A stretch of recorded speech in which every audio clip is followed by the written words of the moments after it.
करते जाएं और पिक्चर बनाते जाएं। इस संसार में मुझ जैसा खुश नसीब और कोई नहीं है, क्योंकि मैं ईश्वरीय गोद में आ गई हूँ। मैं सर्वशक्तिवान शिव बाबा की शरण में आ गई हूँ। अनुभव करेंगे, मैं भगवान की पालना में पल रही हूँ। सदा अपार खुशी में रहती हूँ। ईर्ष्या व घृणा खुशी को छीन न ले, पर चिंतन तुम्हें उदास ना कर दे। खुशी तुम्हारा अपना खजाना है, उस खजाने को सारे विश्व में बांटती हूँ और परमात्मा के रोज इस ज्ञान को सुनकर धारण करती हूँ। तो आज हम मुरली सुनेंगे। 30 मई 2023 के ईश्वरीय महावाक्य हैं। आज के साकार मुरली का सार। मीठे बाबा ने कहा, मीठे बच्चे, वारिस बनना है तो वारी जाओ, अर्थात सबसे नशो मोहा बनो। साकार बाप को पूरा पूरा फॉलो करो। साकार बाप कौन है? ब्रह्मा। प्रश्न है मुरली का, पापों से बचने तथा अनेक आत्माओं की आशीर्वाद प्राप्त करने का साधन क्या है? उत्तर, पापों से बचने के लिए तन, मन, धन सब कुछ बाप पर बलिहार कर दो, फिर ट्रस्टी होकर संभालो। ऐसे नहीं कि परमात्मा को कह दिया सब कुछ आपका और अगले पल ही मेरा मेरा कहने लगा। तो यह तो नहीं हुआ ना देना, यह तो फिर मेरा मेरा में आ जाना माना आपने दिया नहीं पूरे तरीके से। तो पूरे तरीके से दे करके फिर ट्रस्टी होकर संभालो। मैं निमित्त हूँ। आत्मा टीचर का रोल या माँ का रोल या एक पिता का रोल या भाई का रोल मुझे मिला है। किसे मिला है? आत्मा को मिला है।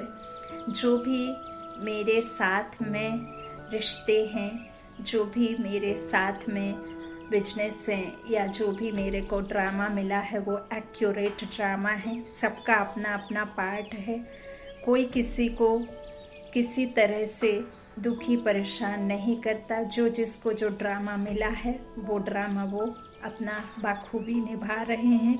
इससे क्या होगा? हमें किसी भी मनुष्य आत्मा से शिकायत नहीं होगी। और जब हम आत्मिक संबंध किसी से रखते हैं तो हमारे जो असली संबंध है वो संबंध हमें स्मृति में रहते हैं। तो हम कहते हैं ना कि जब किसी से प्यार होता है तो उसकी कितनी भी बेतुकी बातें हों या किसी भी तरह का हरकत हो जो हो सकता है वो हरकत अच्छी ना हो, लेकिन जो आप प्यार करते हैं तो उसकी हर हरकत आपको बहुत प्यारी लगती है ना। तो ऐसे ही जब हम आत्मिक संबंध जोड़ते हैं इस साकार लोक में हर एक आत्मा के साथ, तो वो आत्मिक संबंध जो होता है ना, प्रेम देना सिखाता है और समर्पण सिखाता है। उसके बदले कुछ चाहत नहीं रखता। तो ऐसे ही परमात्मा कहते, जब तुम निराकार स्थिति में रहोगे तो मुझ तक पहुंच पाओगे। अगर तुम साकार स्थिति में रहोगे, तुम इस शरीर में रहोगे, देहवान में रहोगे, तो मेरे पास तक पहुंचना मुश्किल है। और जब तुम व्यर्थ से मुक्त रहोगे तब मेरे पास में पहुंच पाओगे। तो बाबा कहते हैं तुम तन मन धन सब बलिहार दो। अब हमारा तो कुछ है नहीं, दिया उसका है तो उसको संभालने दो। हम तो वैसे भी नहीं संभाल पाएंगे। हम तो इस पल का नहीं जानते। हाँ, अगले पल क्या होना है कुछ भी नहीं पता। तो जब हमें पता ही नहीं है तो हम क्यों अपना अपना करते हैं, मेरा मेरा करते हैं ना। तो हो जाओ ट्रस्टी, दे दो उसे, संभालने दो उसको, फिर वो जाने, उसका काम जाने। जब हम उसे समर्पित करते हैं तब फिर वो अपना कहेगा ना कि जो हो रहा है वो मेरे कारण हो रहा है या मैं उसका जिम्मेदार हूँ। तुम अपना जिम्मेदारी समझ करके करोगे तो फिर आप कभी कुछ कर नहीं पाओगे। तो बाबा कहते कदम कदम पर श्रीमत लेते रहो। श्रीमत कहती है तुम बच्चे अपना पैसा पाप के काम में नहीं लगा सकते हो। पाप आत्मा को दान देना यह भी पाप कराने के निमित्त बनना है। इसलिए अगर धन है तो रूहानी हॉस्पिटल खोलो, इससे बहुतों की आशीर्वाद मिलेगी। आप परमात्मा कहते हैं, मान लीजिए आपके दरवाजे पर कोई आज के समय में कोई भिखारी भीख मांगने आता है और आप उसे दे देते हैं। अब आपको क्या पता कि वो किस तरह का है, क्या है, कैसा है, तो आप दे देते हैं। अब वो परिवार के नाम पर आपको देता है, दुहाई देता है, आपको हजारों तरह की बातें करता है कि मेरा परिवार रास्ते पर खड़ा है, वो भूखे मर रहे हैं, 2 रोटी के लायक पैसा दे दो, या मुझे कुछ खाने दे दो, मुझे पैसा, अनाज कुछ भी दे दो, आप दे देते हैं। आगे जाकर किसको पता कि वो ढोंगी है या अच्छा है, या आप उसे कैसे पहचान सकते। आगे जाके वो झोला वोला फेंक दे, पैसे आपके निकाल ले और ले ले एक पौआ, ले ले कुछ शराब की बोतल और पी पा के कहीं भी पड़े हैं। तो आपको पात्र देख करके दान देना है। तो हम इन बातों में उलझे रहें कि कौन पात्र कैसा है, अच्छा है, बुरा है, उस तरफ जाने से बेहतर है कि आप परमार्थ के कार्यों में धन को खर्च करो। धन को अब आपको दान नहीं देना है, धन को आपको सफल करना है। तो धन सफल कैसे होगा? जब आप उस जगह उस धन को लगाएंगे जहां आपको विश्वास हो कि इस जगह पे यदि मैं किसी तरह का देता हूँ दान, या किसी भी तरह का आप स्थूल धन देते हैं, तो आपका वहाँ धन समर्थों में लगाया जाएगा, जो कार्य पवित्र कार्यों में लगाया जाएगा। हम बाबा की भंडारी में डालते हैं या कोई बाबा के सेंटर खोलने में मददगार पैसा देते हैं मदद के लिए, तो आपको यह तो पता है कि वहाँ के कोई भी टीचर भाई बहन या बाबा का कोई भी ज्ञान में चलने वाला बच्चा उसे व्यर्थ नहीं लगाएगा, कुछ विकर्मों में नहीं लगाएगा, कुछ उल्टे कार्यों में नहीं लगाएगा। तो इतना तो बुद्धि है ना, तो क्या कैसे आपको कहाँ दान देना है ना। तो बाबा कहते हैं इस तरह से यह भी पाप कराने के निमित्त बनता है यदि आप किसी पापात्मा को देते हैं। इसलिए अगर धन है तो रूहानी हॉस्पिटल खोलो, सेंटर्स खोलो, आपके घर में जगह दे दो, सुबह शाम टीचर को रख दो और फिर 1 घंटे योग क्लास चलने दो, तो आपका भी कल्याण है। आपके घर में वो प्योर वाइब्रेशंस आएंगी, उससे आपके घर में अच्छे अच्छे वाइब्रेशंस आएंगे, तो जो भी नेगेटिविटी है वो बाहर जाएगी। बाबा कहते बहुतों की आशीर्वाद मिलेगी। गीत है हमारे तीर्थ न्यारे हैं। ओम शांति। मीठे व सीखीले थे बच्चों ने अपनी महिमा सुनी, बाप ने समझाया है। भारत ही पापात्मा, भारत ही पुण्यात्मा कहलाता है। जब आप देवी देवता होते हैं तो वो दुनिया में कोई भी पापात्मा नहीं रहती। जब पूरा भारत ही पुण्यात्मा कहलाता है ना, सतयुग कहलाता है ना, जहाँ 100 सुख होते हैं, और कलयुग माना जहाँ दुख ही दुख है, कोई सुख नहीं है। तो बाबा कहते हैं तुम आत्माएं ही पाप और पुण्य आत्मा बनती हो। अभी तुम पुण्य आत्मा बनने के लिए पढ़ाई कर रहे हो मुझ परमात्मा से। भारतवासी ही पतित पावन को बुलाते हैं, क्योंकि सब आत्माएं पाप आत्माएं बन जाती हैं। फिर उसे अपना असली घर, असली पिता और असली देश काल याद आता है। तो फिर वो बार बार आत्मा तो जानती है ना, भले ही उस बात को समझती तब है जब परमात्मा आते हैं, तब परमात्मा समझाते हैं, तब फिर हमें यह ज्ञान समझ आता है, धारणा करते हैं। तो लेकिन आत्मा जानती है, इसीलिए वो शांति की मांग करती है, इसीलिए वो प्रेम चाहती है, इसीलिए वो सिर्फ कई बार कहते हैं ना कि अपना घर याद आता है तो शांति। आज के संसार में तो हर कोई अशांत है, इसीलिए तो बार बार शांति को महसूस कर रहा है। उसे चाहिए शांति, लेकिन उसे पता नहीं है कि शांति कहाँ मिलती है, कैसे मिलती है ना। तो बाबा कहते हैं अभी तो सभी पतित पावन को बुलाते हैं, सतयुग में तो पतित होते नहीं। उनको कहा जाता है स्वर्ग, शिवालय, पुण्य आत्माओं की भूमि। कलयुग है पापात्माओं की भूमि। भारत में फिर दान पुण्य भी बहुत करते हैं, क्योंकि कहीं ना कहीं उन्हें यह आभास होता है कि हम पापी हैं, तो इसीलिए तो पुण्य करते हैं। इस समय तुम बच्चे भी बाप को तन मन धन सब कुछ दे रहे हो, देते हो। तुम्हारे आगे मिसाल भी है यह ब्रह्मा बाप। बाप ब्रह्मा बाबा निमित्त बना है, इन्होंने अपना सब कुछ सेकंड्स में दे दिया, क्योंकि समझते भी हैं जैसा कर्म मैं करूंगा मुझे देख और भी करने लग पड़ेंगे। ज्ञान आप सुनते हैं, सुनाते हैं, आसपास देखते हैं, तो आपकी भी इच्छा जागृत होती है ना कि मुझे मिल गया, मैं भी दूं, मैं भी बाबा का संदेश पहुंचाऊं, मैं भी औरों को शेयर करूं, ताकि और आत्माओं को बाबा की पहचान मिले, भटकने से रुकें, दान पुण्य करने से, सच्चा दान करें, सच्चा ज्ञान सुने, सत्य ज्ञान को सुने, सत्कर्मों को करें, है ना।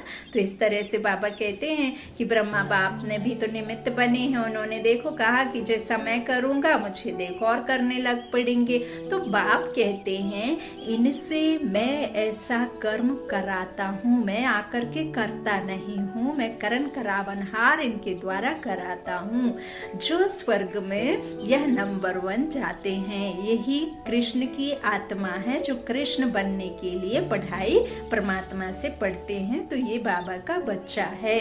बाबा कहते हैं यह तन मन धन सब देकर फौरन नष्टो मोहा बन गए, अपने बच्चों को वारिस ना बनाए, इन्हीं माताओं को बना दिया। देखा, सब कुछ माताओं के हवाले कर दिया, ट्रस्टी बना दिया, बोला यह सब कुछ आप माताओं के चरणों में है, तुम वारिस बन जाओ। बस कुछ भी ख्याल नहीं किया, हम तो बाबा के बन जाते हैं। भक्ति मार्ग में जन्म बाय जन्म गाते आए हैं वारीजों, मेरा तो एक बाबा दूसरा ना कोई, तो अब मैं इन माताओं को अपना वारिस बनाता हूँ। इन माताओं द्वारा ही सृष्टि का कल्याण होना है। पहले माता को अपना गुरु बना दिया, बस मेरा तो एक बाबा दूसरा ना कोई। नहीं तो बच्चों आदि से मोह होता है ना, परंतु एकदम उनसे दिल टूट, बाप से दिल लग गए।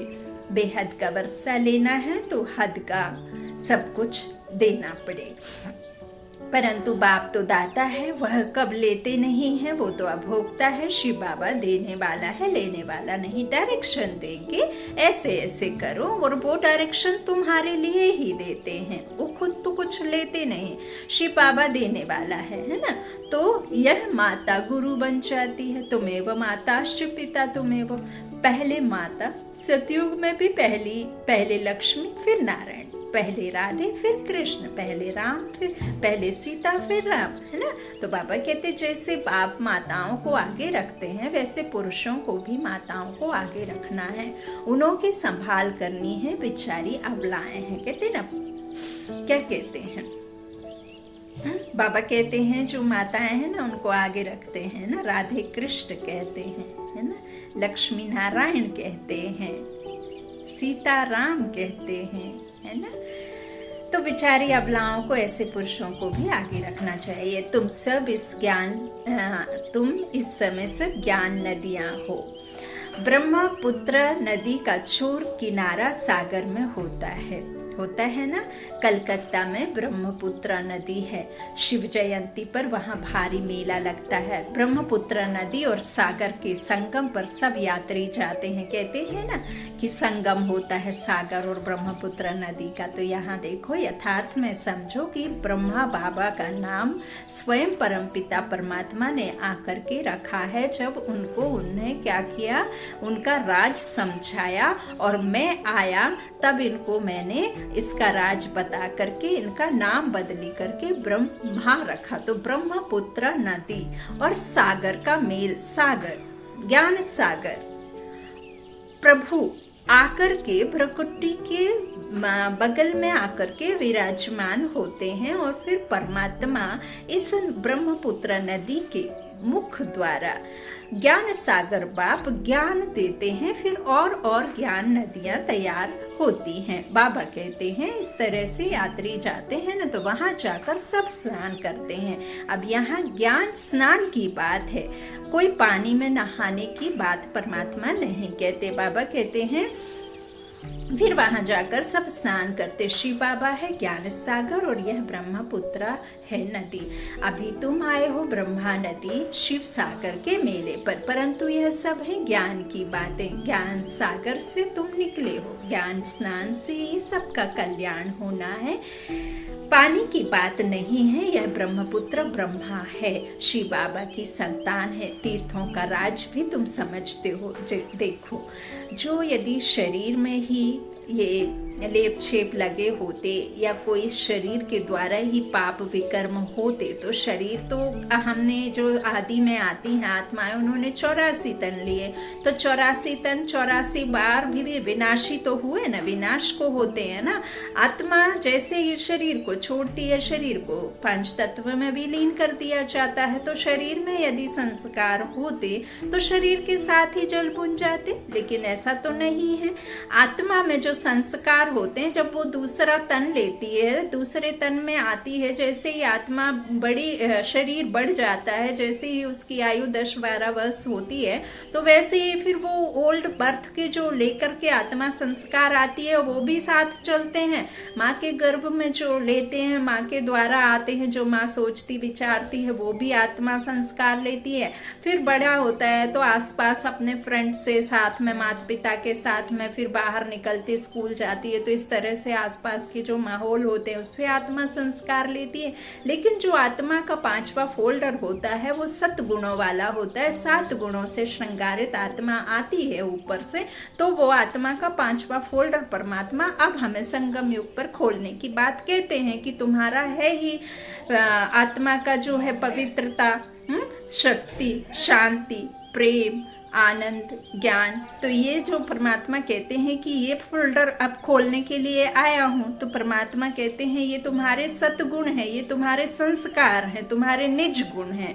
तो इनको परमात्मा हमें बताने आए हैं। बाबा कहते हैं ऐसे थोड़ी है कि शरीर का पाप कर्म करता है तो शरीर को तो तुम पानी में धो लोगे, लेकिन आत्मा तो जब तक ज्ञान सागर बाप ना आए और ब्रह्मपुत्र का ना ले तन का आधार, तब तक इसको ज्ञान कौन दे। अब ज्ञान जब देगा तब ये ज्ञान सुनेगी, धारणा करेगी कर्मेंद्रियों के द्वारा, फिर इसके सब बदली होंगी, है ना, विकर्म कम होंगी, पापों की सजा से मुक्त होगी, फिर वापस पावन तन लेगी पावन दुनिया में। तो बाबा कहते हैं शिव सागर के मेले पर जब जाते हैं, परंतु यह सब है ज्ञान की बातें। ज्ञान सागर से तुम निकले हो, ज्ञान स्नान से ही सबका कल्याण होना है। कहते हैं ना, ऊंचते ऊंच ज्ञान, ज्ञान बिना गति नहीं, सदगति नहीं। तो अब कौन सा ज्ञान? क्या कोई गांधी जी ने जो रघुपति राघव राजा राम किया, या कोई डॉक्टर जो डॉक्टरी पढ़ लेता है, या इस संसार में कोई ने किसी के लिए, जैसे बॉर्डर पर जो फौजी भाई हैं वो दुनिया के लिए अपना बलि चढ़ते हैं, अपने शहीद होते हैं, तो क्या उस ज्ञान से या उनके द्वारा जो की कुर्बानी है उसके बिना आपकी सदगति नहीं है? या कोई इंजीनियरिंग की पढ़ाई के द्वारा आपकी सदगति होगी? नहीं।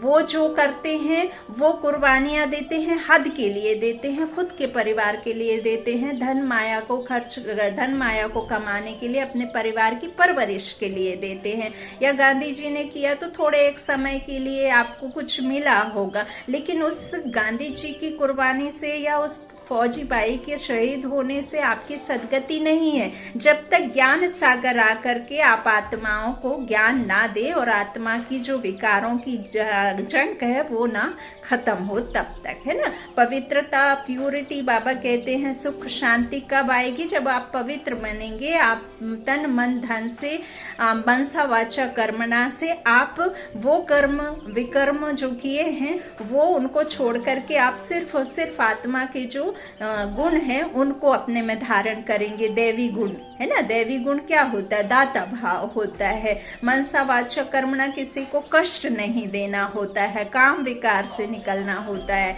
तो बाबा कहते हैं तभी तो फिर आप वो बनेंगे जो मैं पढ़ा रहा हूँ, तो वो पढ़ने के लिए आप आए हो। बाबा कहते इधर पानी की बात कैसे हो गई?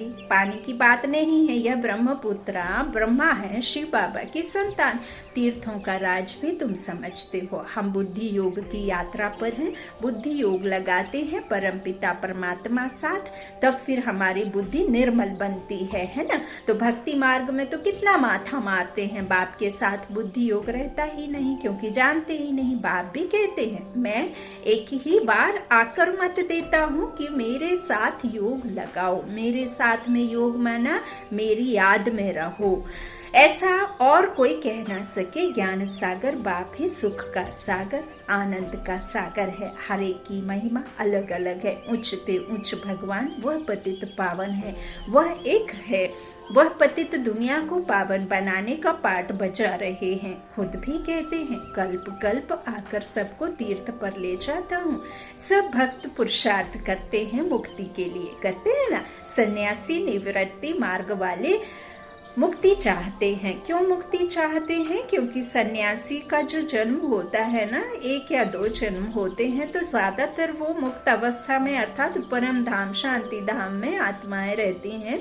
वो अंतिम समय में आते हैं, तो जो जिस जगह पर ज्यादा रहता है, जिससे वो आत्माएं क्या है कि मुक्त अवस्था में ज्यादा समय के लिए रही, तो उनकी आत्मा हमेशा मुक्ति मुक्ति मुक्ति ही चाहती है। जो आदि में आते हैं तो वो मुक्ति नहीं चाहते, वो जीवन मुक्ति चाहते हैं, है ना, सुख शांति चाहते। तो बाबा कहते हैं, मैं तो आता हूँ सबको मुक्ति दिलाने के लिए, जीवन मुक्ति दिलाने के लिए। तो सन्यासी जो है वो समझते हैं ना, बाबा कहते हैं कि निवृत्ति मार्ग वाले मुक्ति चाहते, वह तो समझते हैं सुख कागविष्टा के समान है।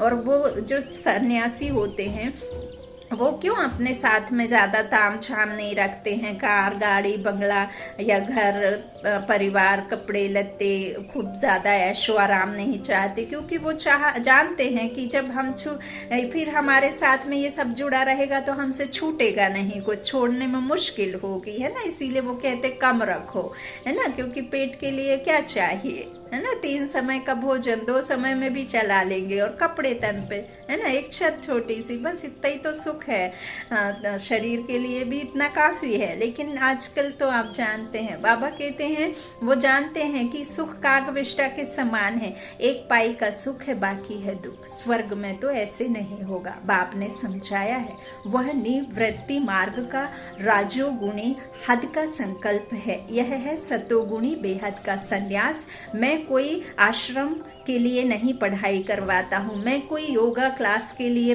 पढ़ाई नहीं पढ़ाता हूँ। मैं तुम्हारा जो संन्यास करवाता हूँ विकारों का, तो वो संन्यास भी इसीलिए करवाता हूँ क्योंकि तुम्हारा जो कर्म श्रेष्ठ और धर्म श्रेष्ठ वृत्ति मार्ग होगा, तो वो भी आपका एक क्या होगा, परिवार के लिए होगा।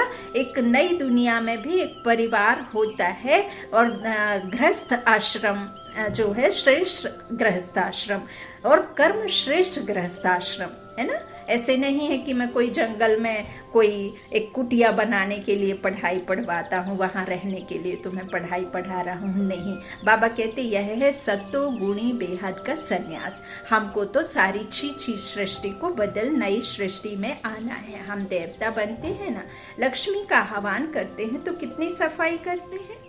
अब यहाँ घरों के कोने कोने की सफाई करने की तो बात है नहीं। बाबा कहते हैं आपकी आत्मा में जो गंदगी है ना, जो व्यर्थ के संकल्प है, जो किसी से बदले की भावना, काम वासना, क्रोध का और लोभ का, मोह का, तो ये जो आपको अंदर में भरे हुए हैं, इनको आपको सफाई करनी होती है। तो फिर आप लक्ष्मी को वरने लायक हो जाएंगे, लक्ष्मी के राज्य में चले जाएंगे, है ना। बाबा कहते हैं कितनी सफाई करते हैं। अभी तो है हद की बेहद की बात। सारी दुनिया की सफाई होनी है। 5 तत्व भी तमो प्रधान से सतो प्रधान बन जाते हैं, फिर कोई भी तत्व वहां दुख नहीं देता। यहाँ तो हर तत्व, 5 तत्व जो है विकट दुख दे रहे हैं।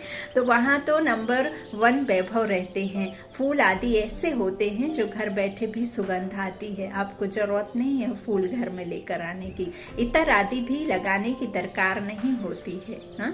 क्योंकि इतनी प्रकृति में इतनी खुशबू होती है, अगरबत्ती की दरकार नहीं रहती, नेचुरल खुशबू रहती है। स्वर्ग कहने से ही मुख मीठा हो जाता है। परम पिता परमात्मा आकर सृष्टि को इतना ऊंच बनाते हैं, तो ऐसे बाप से कितना लव करना चाहिए। प्रॉमिस करनी चाहिए कि बाबा हम नष्टो मोहा हो आपसे योग लगाएंगे, आपको ही वारिस बनाएंगे। हर एक को अपनी कमाई करनी है, तो कमाई का होना चाहिए। जो करेगा सो पाएगा। इस दुनिया में मनुष्य जो भी करेंगे पाप करेंगे। अभी बाप के पास बलि चढ़ने से ही तुम मेरी मत पर चलेंगे। धन हमेशा पात्र को दिया जाता है। अगर कोई शराबी को दिया तो उस पर दोष आ जाता है। कपूत बच्चे को दिया तो उनका पाप भी तुम्हारे पर चढ़ जाएगा। इसलिए हिसाब किताब चुकतू करो। सरेंडर हुए फिर अलाउ नहीं करेंगे किसको देने के लिए, नहीं तो फिर पाप हो जाएगा। कन्या को तो देना ही पड़े। अगर स्वर्ग का मालिक नहीं बनती, स्वर्ग में नहीं चलती, नरक में ही गोता खाने चाहती है तो फिर क्या कर सकते हैं, है ना। यदि आप चाहे भी स्वर्ग में भेजना, अगर वो नहीं चाहती तो क्या करेंगे। तुम बच्चे जानते हो अभी छोटे बड़े सबका मौत है, सबकी कयामत का समय है। यह यादव कौरव अपना प्लान बना रहे हैं। पांडव का फिर जैसा अपना प्लान है। जीत तो पांडवों की ही है ना। स्थूल लड़ाई की बात ही नहीं है, इसमें कोई डिबेट करना नहीं है, किसी को उल्टा सीधा कहना नहीं है। बाबा कहते अपकारी पर भी उपकार करना है। यहाँ तो योग और ज्ञान की बात है। जो कुछ शास्त्र आदि पढ़े हैं उन सबको भूल जाओ, नए सिर यहाँ बैठ पढ़ो। बाबा कहते हैं जो पढ़े हैं ना वो सब भूल जाओ, लेकिन ये नहीं कि तुम दूसरों को सिखाने लगो कि तुम भी भूल जाओ। वो भूल जाएंगे अपने हिसाब से, क्या पता कौन से उसकी युग की आत्मा है वो, हम क्या डिबेट करें उनके साथ। तो नए सिरे यहाँ बैठ पढ़ो। जीते जी मरकर बच्चा बनेंगे तो सब कुछ भूल जाएंगे। तुम छोटे बच्चे हो, बाप कहते हैं अब तुम हमारे बन हमसे सीखो। अपने को छोटा गोद का बच्चा समझो। हाँ, बाबा को बाप बनाओगे तो अपने को छोटा बच्चा समझोगे, तभी तो समाओगे ना गोद में। अगर बूढ़ा हो जाओगे, बड़ा समझोगे तो फिर बाप की गोद में कैसे समाओगे, बाहर नहीं निकल जाओगे। सीट पर सेट होना है तो छोटा बनना है ना। तो बच्चों को बाप बैठ पढ़ाते हैं, उनमें छोटे भी हैं बूढ़े भी हैं, सबको बच्चा बना देते हैं, फिर श्रीमत देते हैं। बच्चे अभी तक तो कुछ सुना है वह भूलते जाओ। Hear no evil, see no evil. कोई मनुष्य की बात नहीं सुनो। बाबा कहते हैं कि hear no evil, see no evil, बुरा मत कहो, बुरा मत देखो, बुरा मत सुनो। बाबा कहते हैं वो तो उधर बंदरों को बना दिया, देखते सुनते कहते तो तुम हो। बाबा कहते हैं कम बोलो, मीठा बोलो, अच्छा बोलो। इस दुनिया में तो साला जितना कोई नहीं भी सुने तो बोलते रहो बोलते रहो। वो सुनते सुनते चाहे ऐसे कान बंद करके भाग जाए, और इतना कड़वा बोलो कि उसकी 7 पुश्त याद आ जाए। और मीठा तो बोलना ही नहीं, भले कितनी भी शक्कर और मिठाई खाते रहो, मीठा बोलने की आदत डालनी नहीं है। और जितना हो सके तो लोगों को बुरा ही बोलते रहो।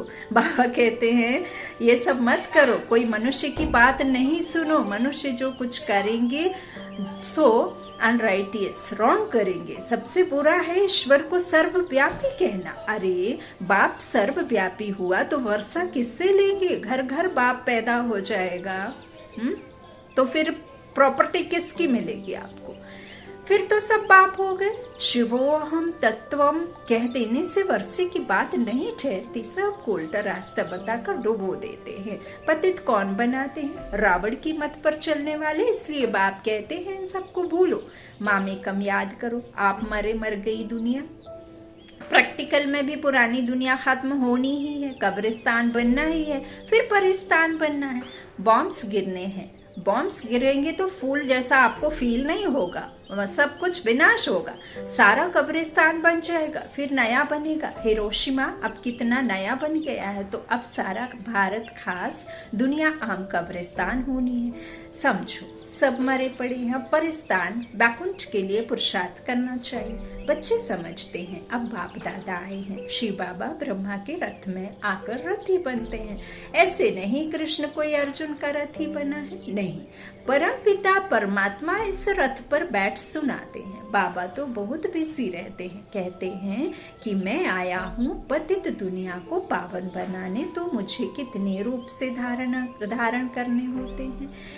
बहुतों की ज्योति जगाता हूँ, मेरे साथ योग लगाओ, यह पेट्रोल डालो तो बैटरी जल जाएगी, जग जाएगी। दीवा बुझने लगता है तो उसमें घृत डालते हैं ना, है ना। दिया जलता कैसे है, कैसे जलता है, जब आप उसमें समय समय पर घी डालते रहे, है ना। बत्ती को देखें कि उसमें कालक तो नहीं आई है, उसको झड़ाना पड़ता है, तब फिर वो जलती है, नहीं तो डगमग डगमग होने लग जाती है। हम कहते हैं दिया बुझ गया, बाबा कहते हैं दिया बुझ गया, उससे कुछ अपशगुन अशुभ नहीं होता है। ये दिया जिसमें हमने देने का भाव था, जो हमारी चाहत सिर्फ देने की रहती थी, वो देने की आदत हमारी मिट गई, सिर्फ अब लेने की आदत पड़ गई है। तो इस दिया में ज्ञान घृत डालना है ताकि आप देने वाले बन जाएं, देवी गुण आ जाएं, दाता भाव आ जाए, है ना। तो इस तरह से अपकारी पर भी उपकार करने की आपको अंदर से आत्मा में जब ज्ञान घृत डालेंगे तो ये सब आना शुरू हो जाएगा। बाबा कहते हैं दीवा बुझने लगता है तो उसमें ज्ञान घृत डालो। हाँ, बाबा कहते हैं आप पूरा योग लगाओ, यह तो जानते हो बाप इस ब्रह्मा के तन में आकर के हमको पढ़ाने आया है। भगवान क्या कहते हैं, बच्चे तुम याद करो, मौत तुम्हारे सिर पर खड़ा है, छोटे बड़े सबका मौत है, यह है मृत्यु लोक। मैं अमरनाथ आया हूँ अमर कथा सुनाने, तुम पार्वतियां अथवा सीताएं हो, सब रावण की जेल में हो। अब पार्वतियां और सीताएं कोई शरीर को मत देखो, आत्माओं को देखो। शोक वाटिका में पड़ी हो, बाप आकर शोक वाटिका में ले जाते हैं, वहां कोई शौक रहता नहीं। अभी तुम बच्चों को रॉन्ग राइट सोचने की बुद्धि मिली है। राइट क्या है, रॉन्ग क्या है, पुण्य कैसे होता है, पाप कैसे होता है, यह सब तुम जानते हो। योग टूटा तो माया पाप करा देगी, क्योंकि इस समय माया तमो प्रधान है, इसलिए कदम कदम पर सावधानी चाहिए। श्रीमत पर चलने में कोई नुकसान नहीं। मनुष्य भगवान को पहचानते नहीं। बाप कहते हैं मैं आया हूँ तुमको शिक्षा देने, तुम मेरे बच्चे प्राणों से प्यारे हो। जानता हूँ तुम बच्चे बहुत दुखी बने हो, अब तुमको सुख की दुनिया में ले चलने आया हूँ। सगे और सौतेले का राज भी समझाया है। सगे पर बाप का ध्यान रहता है, सगे राजाई का वर्षा लेंगे, लगे प्रजा का वर्षा लेंगे। इतनी सारी डीटी किंगडम स्थापन हो रही है, देवी देवता धर्म का स्थापन हो रही है। तुम राजाई पाने लिए पुरुषार्थ कर रहे हो। पहली बात है पवित्रता की। विकार का विकल्प आया तो कर्मेंद्रियों से नहीं करना चाहिए। क्रोध आया तो मुख से गुस्सा नहीं करना चाहिए। अगर तुम्हारे में भूत होगा तो लक्ष्मी को कैसे वरेंगे। जिनमें 5 विकार हैं उनको बंदर कहा जाता है। बाबा ने बंदर के बदले अपनी नलनी बच्ची का फोटो डाला है। Talk no evil, see no evil का चित्र है। उस बच्ची को लौकिक बाप ने सेंटर खोल कर दिया है। जो कुछ पूंजी थी सब बेचकर बच्ची नलिनी को दे दिया। जैसे बाप ने सब माताओं को दे दिया, वैसे इसने काकू भाई ने अपनी बच्ची को दे दिया। समझा, यह भी कन्या है, क्यों ना इनसे शुभ कार्य करूं। बच्ची ने कहा मैं शादी नहीं करूंगी, वह पैसा इस कार्य में लगा दो, मैं पतित दुनिया को पावन बनाने की सर्विस करूंगी। भले बच्चे भी कहते हैं लेकिन वारिस बच्ची को बना दिया है, उनका कितना उच्च पद हो जाएगा, बहुत ऊंचा पद पाएंगे। बहुतों की आशीर्वादें उनके सिर पर आएंगी, क्योंकि गॉडली हॉस्पिटल अथवा गॉडली कॉलेज खोला है। इस समय मनुष्यों की चलन ही ऐसी है जो सब पाप में लगा देते हैं, पाप करते और कराते रहते हैं, है ना। आजकल क्या है कि अगर कोई साथी संगी है वो आपके साथ में ना शादी नहीं करता तो उसको कहते हैं अरे मेरा साथ नहीं देगा, तू तो मेरा यार है, फ्रेंड है, अरे एक बार तो ले लो, और आप कर भी लेते हैं, है ना। तो बाबा कहते हैं फिर ऐसे सब में लगा देते हैं। तो बाबा इस तरह बाप बैठ कितना बच्चों को अच्छी रीति समझाते हैं। बाबा कहते हैं पाप करते और कराते रहते, पाप आत्मा बन पड़ते हैं। अब बाबा कहते हैं बच्चे मेहनत करो, पापों का बोझ बहुत है, निरंतर याद करने का पुरुषार्थ करो, अंत में वह अवस्था रहे। सन्यासी भी ऐसे बैठे बैठे चले जाते हैं, हम जाकर ब्रह्म में लीन होते हैं, बस। ऐसा क्या शरीर छोड़ देते, ऐसे भी होते हैं। फिर उस समय सन्नाटा छा जाता है। यह बाबा अपने अनुभव की बात सुनाते हैं। ब्रह्मा बाबा अनुभव भी होता है। बाप कहते हैं, तुम बच्चे हो, सृष्टि के पापात्माओं को पुण्यात्मा बनाने वाली सच्ची ज्ञान गंगाएं। गंगा के किनारे पर देवताओं का मंदिर दिखाया है, नाम रख दिया है गंगा। अब पानी की नदी तो पतित पावन हो नहीं सकती ना, देवताएं पतित पावन है क्योंकि वो तो प्रारब्धि प्राप्ति में है, उनके पास तो ज्ञान रहता ही नहीं है। अब देवी देवताओं से नहीं मिलता तो फिर परमात्मा ही से मिलेगा ना। तो पतित पावन तो ब्राह्मण हैं, उन्होंने गंगा पर देवता का चित्र रख दिया है। देवता हैं तो पतित को पावन बनाते नहीं। मनुष्यों को यह ज्ञान नहीं जो कोई से पूछ सके, कहाँ वह नदी की पानी की नदी, कहाँ यह देवता है। इस समय तुम ज्ञान गंगाओं से ज्ञान स्नान करते हो तो देवता बन जाते हो। तुम्हारी सर्विस है मनुष्य को देवता बनाना। यहाँ आत्मा पवित्र बन जाती है। आत्माओं को इंजेक्शन चाहिए, ज्ञान इंजेक्शन, है ना। बाप आकर ज्ञान योग का इंजेक्शन देते हैं।